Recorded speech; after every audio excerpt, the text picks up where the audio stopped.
Hello, welcome my dear student to today's daily news analysis. ये होगा आपका 5 and 6 अप्रैल 2026 का, और ये अरुणाचल टाइम्स का हम स्टार्ट करेगा। The first news is photography a powerful medium to document cultural heritage, Governor. So governor has call upon emphasizing that photography बहुत ही इम्पोर्टेंट आर्ट फॉर्म है, जिससे एक क्रूशल टूल है कि हम डॉक्यूमेंटेशन कर सके, और documentation of our intangible heritage, जैसे आपका कल्चरल हेरिटेज हो गया, ट्रेडिशनल प्रैक्टिसेस हो गया, यूनिक बायोडाइवर्सिटी, उसको हम इसके थ्रू, फोटोग्राफी के थ्रू कैप्चर कर सकते हैं, और आगे जाके वो स्टेट्स का जो डेवलपमेंटल प्रोग्रेस है उसको हम शोकस कर सकता है। ठीक है, तो की पॉइंट फ्रॉम द एग्जाम के लिए आपको याद रखो, इट्स ए टूल जिससे हम कल्चरल प्रिजर्वेशन कर सकता है, स्पेशली आवर जो कल्चर्स है, और ज़्यादातर हमारा कल्चर ओरल ट्रेडिशन से जो आता है उसको हम फोटो के थ्रू कैप्चर करके हम उसको रख सकते हैं। ठीक है, उसके अलावा बायोडाइवर्सिटी का डॉक्यूमेंटेशन में ये फोटोग्राफी बहुत ही essential scientific documents, environmental awareness and also eco जो टूरिज्म है उसको प्रोमो करने के लिए काम आता है। ठीक है, उसके अलावा ये एक डेवलपमेंटल कम्युनिकेशन टूल के तरह, यानी कि गवर्नमेंट का जो इनिशिएटिव है उसको through by pictures with the proof हम उसको एनहेंस कर सकता है। उसके अलावा ये आपका रीजनल आइडेंटिटी जो है, यानी कि अरुणाचल प्रदेश का जो यूनिक डाइवर्सिटी है, जिसमें 25 major tribes and around 100 and सब मेजर ट्राइब्स है, उसको बाय फोटोग्राफी हम इसको एक यूनिक कल्चरल एम्बेसडर के थ्रू हम प्रोजेक्ट कर सकता है, जो आगे जाके स्टेट का एक soft power and unique identity to the global audience बन सकता है। ठीक है, उसके अलावा एग्जाम में फोटोग्राफी से जो क्वेश्चन आता है वो उसका केमिकल कंपोनेंट को पूछा जा सकता है। जैसे कि फोटोग्राफी में जो हम यूज करते हैं उसको हम सिल्वर हैलाइट यानी कि सिल्वर ब्रोमाइड, इसको लेके पूछता है एग्जाम में। तो रिमेंबर, फोटोग्राफी में जो केमिकल यूज करता है उसको हम सिल्वर ब्रोमाइड बोलता है। उसके अलावा आजकल जो मॉडर्न फोटोग्राफी है उसको हम लोग एक मॉडर्न कैमरा में यूज़ करता है जो रिचार्जेबल होता है। तो रिचार्जेबल में फिर एग्जाम में क्वेश्चन पूछ सकता है किस तरह का बैटरी डाला जाता है। ठीक है, तो वो है आपका लिथियम आयन बैटरी। तो ये कंपोनेंट को भी याद कर लीजिए, इससे ज़्यादातर हम लोग रिचार्ज करके बैटरी को दोबारा टाइम एंड अगेन हम लोग यूज़ कर सकता है। ठीक है, lithium ion. Next, edible oil pulses drugs to be there. So ये जो आर्टिकल है ये रिसेंटली जो आपका जो वार चल रहा है in the central Asia region, उसके वजह से एक बहुत ही बड़ा स्ट्रॉन्ग इंडियन इकोनॉमी में आने वाला है। ठीक है, Indian economy basic challenges various factors में देखने को मिलेगा, और उसको हम लोग थोड़ा सा डिस्कस करेंगे। पहला, राइसिंग कॉस्ट। सिंस आपका जो एकोमोडेशंस है, जैसे आपका एडिबल ऑयल्स हो गया, पल्सेस एंड मेडिसिन हो गया, एक्सपेक्ट किया जा रहा है कि ये लोग और भी एक्सपेंसिव होने वाला है because of the crisis which is going in the central region. उसके अलावा ट्रेड एंड शिपिंग क्राइसिस। ये जो फ्रिजिड कॉस्ट यहाँ लिख के रखा है, फ्रिजिड कॉस्ट का मतलब होता है जब आप किसी चीज़ को बायर से, ठीक है, जब आप किसी चीज़ को आपका जो सेलर हो, बायर से आप इसको, है ना, सेलर जो लेके फिर इसको किसी और को वो बाय करने पे दे देगा। जैसे कि कहीं से आप लेके आया, फिर आप उसको खुद लेके आता है, फिर आप उसको बिक्री करता है ना। सेलर एंड बायर के बीच में ये जो कॉस्ट हो रहा है because of the shipping charges, वो आपका 400 अराउंड 300 to 400% इंक्रीज हो रहा है because of the war searches. और इसी की वजह से इंडिया का जो एक्सपोर्टर्स है इसमें एक हाई कॉस्ट स्पेशली आपका एडिबल ऑयल्स, पल्सेस और मेडिसिन में देखने को मिलेगा। उसके बाद पास्कल प्रेशर। नाउ सिंस ये जो वार जोन चल रहा है, तो इंडिया का जो पास्कल प्रेशर मतलब रेशियो ऑफ द टैक्स, ठीक है, पास्कल प्रेशर मतलब रेशियो ऑफ द टैक्स होता है, और पास्कल प्रेशर जितना ही ज़्यादा होता है दैट मीन्स उतना ही हमारा बजट जो कंस्ट्राइन हो रहा है, ये उसके बारे में बताता है। तो अभी जैसे कि our weakening of the rupee जो हो रहा है, जहाँ में 93.7 जो है रुपीस है वो $1 के बराबर हो रहा है, तो इसमें हमारा पास्कल प्रेशर इंक्रीज होने के कारण से इंडिया का जो बजट है, सप्लीमेंट्री बजट, उसमें एक रीडू होना ज़रूरी है, और वो कंस्ट्राइन हो रहा है। ओके, उसके अलावा इंडिया का खुद का स्ट्रेटेजिक टाइज। इंडिया एक डिप्लोमेटिक टाइट रोप में है। टाइट रोप में मतलब उसको अपना जो बैलेंसिंग करना पड़ेगा रशिया के साथ, उसके अलावा यूएस और इजराइल ब्लॉक के साथ, एंड ऑल्सो विद ईरान। उसी के चलते उसका डिप्लोमेटिक टाइज में एक बहुत डिफ़िकल्ट सिचुएशन इंडिया फेस कर रहा है। ठीक है। सो एग्ज़ाम के लिए जो ज़रूरी है जैसे कि फिस्कल पॉलिसीज़ और बजटिंग, ये आपका सप्लीमेंट्री ग्रांट्स के बारे में रिमाइंड करता है। और सप्लीमेंट्री ग्रांट्स लोग एग्ज़ाम में पूछता है, वो आपका आर्टिकल 115 के अंदर में आता है। सप्लीमेंट्री बजट मतलब suppose because of the export and import या तो कोई भी आउटर वार के क्राइसिस से इंडिया का जो बजट है उसमें फिस्कल प्रेशर आ जाएगा, तो ऐसे होने से हमारे पास एक सप्लीमेंट्री बजट होता है। ऐसे बजट जहाँ से हम उसको टैक करने के लिए, यानी कि इनसफिशिएंट जो फंड हो रहा है because of the external shock, उसको हम टैकल करने के लिए इसको इंट्रोड्यूस करता है। ठीक है। उसके अलावा किस तरह से ये जो इन्फ्लेशन का जो डायनामिक्स है वो हमारे कंज्यूमर का प्राइस को कैसे इम्पैक्ट करेगा, और आरबीआई इसमें क्या मॉनेटरी न्यू पॉलिसी डालना पड़ेगा, ये सब हम लोग को देखना होता है। ओके। उसके बाद दूसरा strategic autonomy. Now India necessary है, इंडिया एक न्यूट्रल पावर मेंटेन करे ताकि उसका जो चाहबारा जो पोर्ट है जो ईरान में है उसको वो प्रॉपरली मैनेज कर सके, एज वेल एज इंडियन डाइपोर्स जो गल्फ एरिया में है उसको वो मैनेज कर सके, उसको प्रॉपरली शिप किया जाए इंडिया में। उसके बाद एनर्जी सिक्योरिटी में यू विल फाइंड इंडिया का ऑलमोस्ट 75% ऑफ द जो कोयल ऑयल होता है ना, जो good edible and other oils होता है वो through the street of Hormuz से आ रहा है। और यहाँ पे जो कंडीशन हो रहा है, यहाँ पे जो सेंसिटिविटी जो इशू है because of the ongoing war, इसके चलते इंडिया का सप्लाई लाइन एक वल्नरेबल पोजीशन में आ गया है। ठीक है। सो इसी के चलते आपका जो रुपी फेल हो रहा है, एंड इट्स नेसेसरी कि आरबीआई अपना जो रिजर्व होता है यानी कि जो फॉरेन एक्सचेंज रिजर्व है उसको फिर दोबारा मेंटेन करे ताकि एक बैलेंस ऑफ पेमेंट रखे, एंड आरबीआई यानी कि पैसा का जो फॉल हो रहा है वैल्यू उसको वो मेंटेन कर सके। अदरवाइज ये हमारा एक्सपोर्ट और इंपोर्ट दोनों को हैम्पर करने वाला है, और इसी के वजह से इंडिया एक चौक पॉइंट में आ सकता है जिसमें जितना भी हमारा मैरीटाइम ट्रेड रूट्स है specially through the street of Hormuz, ये इफेक्ट होने से इंडिया एक चौक पॉइंट में रहता है। ठीक है। सो एग्जाम फॉर्मेट में आपका जो कॉन्स्टिट्यूशनल आर्टिकल्स होता है सप्लीमेंट्री बजट को लेके, इसको आपको ज़रूरी है पढ़ना। जैसे याद रखिए आर्टिकल 115, ये एक सप्लीमेंट्री एडिशनल या तो एक्सेस ग्रांट होता है जो अगर आपका डिपॉजिट लोग इंक्रीज होने से वो सप्लीमेंट्री ग्रांट से हम दोबारा रीड्रू कर सकता है ना, अगर फाइनेंशियल कुछ इनसफिशिएंट होने से हम उसको मेकआउट कर सकता है। सो ये एडिशनल ग्रांट ऐसे फाइनेंशियल ईयर में दिया जाता है। ओके। उसके बाद एक्सेस ग्रांट भी ऐसा होता है कि जहाँ में आपको money on the service during the financial year, अगर उसमें कुछ इश्यूज होने से हम उसको यूज़ कर सकता है। डन। उसके अलावा आर्टिकल 116 जो basically votes on the account है ना, जिसको हम वोट्स ऑफ क्रेडिट बोलता है या तो एक्सेप्शनल ग्रांट्स बोलता है, इसको आपको लोकसभा में इन एडवांस डालना होता है। ठीक है। ताकि आप अनएक्सपेक्टेड डिमांड्स को मीट कर सके। ठीक है। तो ये जो वोट ऑफ क्रेडिट यानी कि आर्टिकल 116 के अंदर में जो आता है, इसको हम कभी कभी ब्लैंक चेक भी बोलते हैं। रिमेंबर, आपको ये आर्टिकल पूछा जा सकता है। ब्लैंक चेक मतलब ऐसा चेक जहां में हम गवर्नमेंट को देता है ताकि वो एनी जो क्राइसिस होता है उसको मीट कर सके। डन। उसके बाद आर्टिकल 1114, ये अप्रोप्रिएट बिल होता है। समटाइम्स मनी जो आपका कंसोलिडेटेड फंड जो होता है, कंसोलिडेटेड फंड ऑफ इंडिया, इसको इसमें से जो पैसा निकालने का होता है, विड्रॉ का मनी विड्रॉ करने का, इसको बिना गवर्नमेंट जो पार्लियामेंट में इंट्रोड्यूस किए वो नहीं निकाल सकते, उसको हम सप्लीमेंट्री अप्रोप्रिएशन बिल बोलता है जो आर्टिकल 14 के अंदर में आता है, 114। उसके अलावा दूसरा आर्टिकल 267 जिसको हम कंटीजेंसी फंड ऑफ इंडिया बोलता है, इसको हम इमरजेंसी फंड भी बोलता है, जिसमें हम कोई भी fund because of the war, external affairs या तो कुछ भी चीज़ के लिए हम लोग विड्रॉ कर सकता है।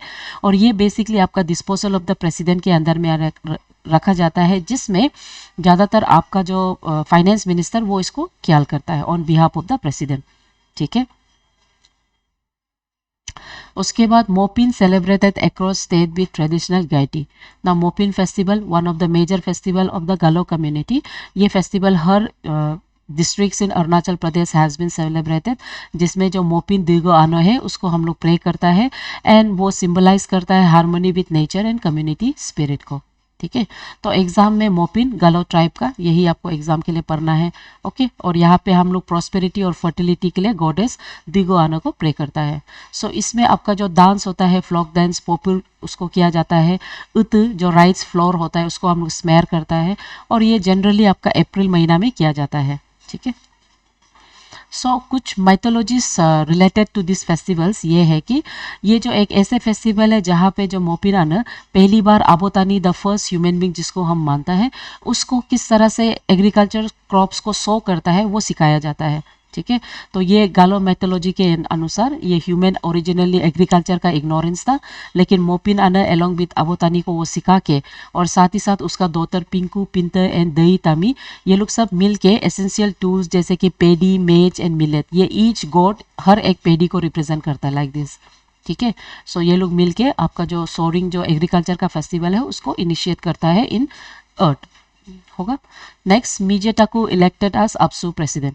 सो ये जो एग्जाम में बहुत लीस हो सकता है पूछने का, लेकिन जो इलेक्शन को हमारा स्टूडेंट इन्वॉल्व होता है इट्स नेसेसरी कि आप उसका रूट जाने कि ये कब से स्टार्ट हुआ है, क्यों स्टार्ट हुआ है। सो उसी के पर्सपेक्टिव से ये आर्टिकल को हम डाला है। जैसे कि इस बार अरुणाचल प्रदेश का अपसू इलेक्शन कंक्लूड कंक्लूड हुआ है जिसमें 25 राउंड्स ऑफ वोटिंग था, अराउंड 5604 वोट्स था। सो इसमें मीजेताकू आपका प्रेसिडेंट बना है विद ए डिफीटिंग यानी कि बहुत मार्जिनल ऑफ 961 से। उसके अलावा आपका मातोबुई वो जनरल सेक्रेटरी बना है विद 1270 वोट से वो लीड करते हुए 1270 वोट। ठीक है, उसके अलावा अदर की जैसे फाइनेंस सेक्रेटरी जेंटल मोसू वो जीता है विद हाईएस्ट मार्जिन। उसके बाद को कन्वेनर रेरी ताजो राय वो 2363 वोट से जीता है।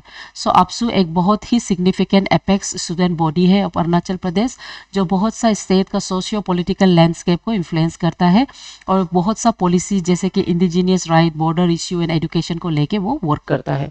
ओके, सो उसका सोशल कंट्रीब्यूशन में स्पेशली मेजिटाकू के बारे में बताया गया है कि वो किस तरह से कोविड-19 का क्राइसिस में स्टूडेंट को एक कम्युनिटी हेल्थ सर्विस वो प्रोवाइड किया गया था। ठीक है, सो ये इट्स नेसेसरी कि जो इलेक्शन को हमारा यहाँ का स्टूडेंट इन्वॉल्व होता है उसका ओरिजिन कैसे है, इवोल्यूशन कैसे हुआ है।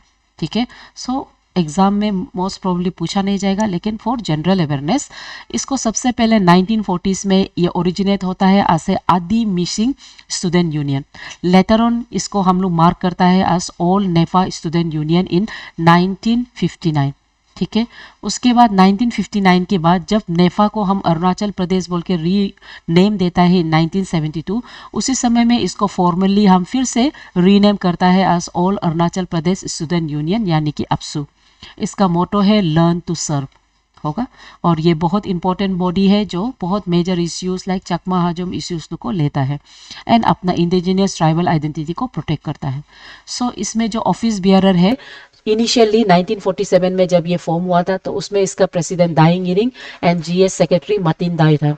उसके बाद जब वो ऑल नेफा स्टूडेंट यूनियन बना है इन 1959 तब इसमें जो प्रेसिडेंट था वो आपका तलोन रुकबुक था एंड जीएस जो बाकिन पर्टिन।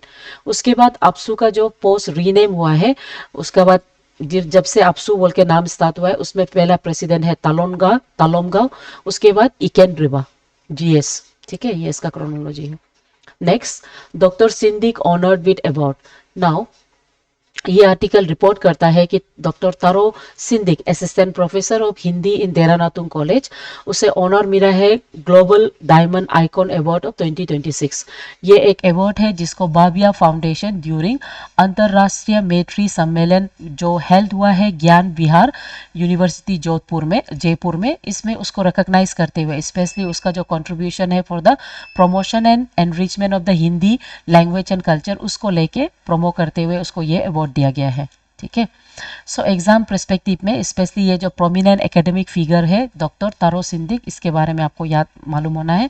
ये हिंदी लिटरेचर को आपका मतलब हिंदी लिटरेचर को शोकास करते हुए स्टेट्स का डाइवर्सिटी को वो शो करता है और ये हिंदी लिटरेचर को डीप रूटेड कल्चर और लिंग्विस्टिक नॉर्थ ईस्ट और रेस्ट ऑफ द इंडिया में वो शो करता है। उसके अलावा वो देरानातुंग कॉलेज में इंस्टीट्यूट जैसे में असिस्टेंट प्रोफेसर का वर्क करता है। ठीक है, सो लिटरेसी कंट्रीब्यूशन में वो promotion of Hindi in non Hindi speaking areas को प्रोमोट करता है उसका नोट्स में। ठीक है, और हिंदी बोलने से ये आपका आर्टिकल 351 के अंदर में आता है जो बोलता है हिंदी इन देवनागरी स्क्रिप्ट हमारा मीडियम ऑफ एक्सप्रेशन होना है और ये काम को नॉर्थ ईस्ट में स्पेशली अरुणाचल प्रदेश में सिंधी का राइटिंग के थ्रू हम देखने को मिलता है। Okay, so he belongs from Tagin tribe ठीक है। और उसका जो बुक है उसको अक्षरों की विनती कहा जाता है, collection of Hindi poems. And he is also known as making, जो हिंदी और तगेन का जो लर्नर्स डिक्शनरी है उसके ऊपर में वो काम कर रहा है, ठीक है। और उसके अलावा वो नॉर्थ ईस्ट का फर्स्ट आदमी है जो साहित्य अकादमी युवा पुरस्कार 2017 में उसका वर्क इन हिंदी लिटरेचर के लिए उसको दिया गया है। Done. Next, charms of disparity. So ये जो आर्टिकल है ये अमर संगनो का अमर संगनो इसको लिखा है, जो basically socio economic crisis in TLC area, मतलब Tirap Changlang and Longding areas of Arunachal Pradesh, उसके बारे में वो बताता है, जिसमें सबसे ज़्यादा एक्सप्लॉइटिव आपका यूथ हो रहा है। सो तिराप का जो एरिया है, टीएलसी जो एरिया है, यहाँ पे severe exodus of the children and youth देखने को मिल रहा है, जहाँ में मैक्सिमम जो यूथ और बच्चा लोग है डोमेस्टिक हेल्प के फॉर्म में वो लोग all the way other tribes में जाके काम कर रहा है, जिसके वजह से ज़्यादातर बहुत सा बच्चा लोग स्कूल ड्रॉप आउट्स हो गया है। The poverty and lack of opportunity के वजह से मैक्सिमम ऑफ द बच्चास वो लोग क्या हो रहा है, high trafficking, physically abuse and drug addiction हो रहा है टीएलसी एरिया में, ठीक है। तो गवर्नमेंट रेस्पॉन्स में वो बहुत सा डिपार्टमेंट तिराप चांगलांग लोंगडिंग में वो क्रिएट किया है सिंस 2003, और वहाँ पे स्टिल दे आर क्रिटिसाइज कि ये इनसफिशिएंट फंड आने के वजह से proper development and security challenges face हो रहा है, ठीक है। तो एग्जाम में ये केस स्टडी में इंपॉर्टेंट बन जाता है, क्योंकि चाइल्ड राइट्स एंड प्रोटेक्शन आपका आर्टिकल 24 से लिंक है कि नहीं। उसके बाद इसमें जो role of the state commission है फॉर द प्रोटेक्शन, उसका जो बहुत रोल, मतलब इंपॉर्टेंट रोल के बारे में कहा जाता है। उसके अलावा ये जो एरिया है यहाँ पे इंसर्जेंस एंड डेवलपमेंट, यानी कि सिक्योरिटी डेवलपमेंट नेक्सस देखने को मिलता है, जहाँ में किस तरह से इंसर्जन राइस होने की वजह से आपका जो private sector and other investment को डिस्करेज करता है, और उसी की वजह से सर्कल ऑफ पॉवर्टी रन हो रहा है। उसके अलावा यहाँ पे limitation on the zoom cultivation है ना, वो लोग ज़्यादातर जूम कल्टीवेशन पे डिपेंड करता है, जो प्राइमरी सोर्स बन जाता है वो लोग का पॉवर्टी के लिए। सो इट्स नेसेसरी कि ये यूनिक डिपार्टमेंट है ना, यूनिक डिपार्टमेंट क्रिएट करें, ताकि यहाँ पे एडमिनिस्ट्रेशन और यहाँ का जो सब रीजन जो है उसको properly infrastructure and peace building के साथ मेंटेन कर सके, है ना। Director of TLC area, okay. उसके बाद यहाँ पे वेरियस सोशल वल्नरेबल ग्रुप्स भी है, जैसे कि पुरोहित ट्राइब्स के बारे में मेंशन किया है। एंड गवर्नमेंट ये साल 2026 में पुरोहित ट्राइब्स लोग के लिए पुरोहित वेलफेयर एसोसिएशन फॉर्म किया है, सोसाइटी फॉर्म किया है, जहाँ पे ये लोग का जो बॉन्डेड लीवर का जो कंसेप्ट है उसको निकाला जाए, ठीक है। उसके अलावा एग्जाम फॉर्मेट के लिए याद रखो, तिराप जो 1965 में इसका फॉर्म हुआ था, ये parent district of TLC area माना जाता है, और इसको सबसे पहले तिराप फ्रंटियर ट्रैक बोल के 1943 में फॉर्म हुआ है। आगे जाके इसको डिस्ट्रिक्ट 1965 में फॉर्म होता है, जब नेफा फॉर्म होता है, ठीक है। उसके बाद आपका जो चांगलांग होता है, चांगलांग सेकेंड है जो तिराप से बाइफर्केशन होकर निकलता है 1987 में, ठीक है। उसके बाद लोंगडिंग सबसे यंगेस्ट है, लोंगडिंग आपका 2012 में आपका जो south western portion of the Tirap है उससे कर्व आउट होके निकलता है, ओके। उसके अलावा यहाँ पे बहुत इंपॉर्टेंट पासेस है जो एग्जाम में आपको याद करना है, जैसे पंगसुई पास। पंगसुई पास आपका चांगलांग एरिया में है, जहाँ पे सबसे फेमस आपका हिस्टोरिकल स्टील वार्ड रोड, जिसको लाडो सरली रोड बोलता है, सॉरी नॉट सरली, लाडो रोड बोलता है, सेकेंड वर्ल्ड वार का जो रोड था वो यहाँ से आता है, ठीक है। उसके अलावा आपका जो पंगसुई पास फेस्टिवल भी मनाया जाता है। उसके बाद अदर पासेस जैसे कि चौकम पास है ना, ये भी इंपॉर्टेंट पास है आपका चांगलांग डिस्ट्रिक्ट में। दीपू पास, ये वो पास है जो ट्राई जंक्शन आपका इंडिया म्यांमार चाइना, उसका जो मीटिंग पॉइंट है ट्राई जंक्शन माना जाता है, जो मैकमोहन लाइन में रहता है। ये भी इंपॉर्टेंट है एग्जाम का पर्सपेक्टिव से, ठीक है। नेक्स्ट एमसीक्यू है, which of the following tribe is primarily associated with the celebration of Mopin festival. ये है हमारा गलो, ओके। उसके बाद global diamond icon award 2026 was recently conferred upon Dr. Taro Sindik for his contribution to which field? Hindi literature. In context of Indian Constitution, which article deals with supplementary, additional or excess grant when the original budget is insufficient? Article 115, ठीक है। उसके बाद पंगसुई पास, a strategic gateway between India and Myanmar, is located in which district of Arunachal Pradesh? Changlang.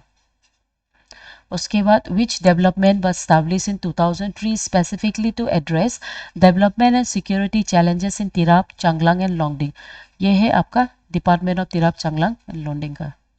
उसके बाद festivals festivals बहुत important instrument है ना, इसके बारे में आपको क्वेश्चन पूछ सकता है अरुणाचल का, क्योंकि फेस्टिवल से रिलेटेड ऐसे में भी पूछा जाता है। उसके बाद रोल ऑफ फोटोग्राफी, ये किस तरह से इंटेंजिबल हेरिटेज को प्रिजर्व करता है, ये भी पूछा जा सकता है। उसके बाद कॉन्स्टिट्यूशनल प्रोविजंस, जो आपका एडिशनल सप्लीमेंट्री ग्रांट्स होता है उसके बारे में, एंड वोट ऑफ क्रेडिट क्या है उसके बारे में पूछ सकते हैं। Vote of credit, blank cheque जिसको हम कहते हैं, तो इसमें आपका आर्टिकल 15, 115, आर्टिकल 116 है ना, वो सब आपका इंक्लूजन हो सकता है आर्टिकल, एंड कंसोलिडेटेड फंड के बारे में। उसके बाद role of APSU in socio politic landscape of Arunachal Pradesh, ये पूछा जाएगा आपको, ठीक है।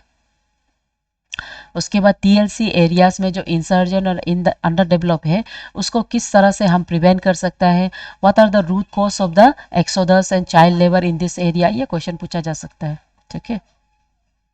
उसके बाद ये जो ग्लोबल जियो पॉलिटिक्स जो हो रहा है इसके वजह से इंडिया का जो कॉमन मैन्स किचन यानी कि एलपीजी गैस को लेके जो प्रॉब्लम हो रहा है उसको कैसे टैकल किया जाए, ये क्वेश्चन आपको पूछा जा सकता है, ठीक है।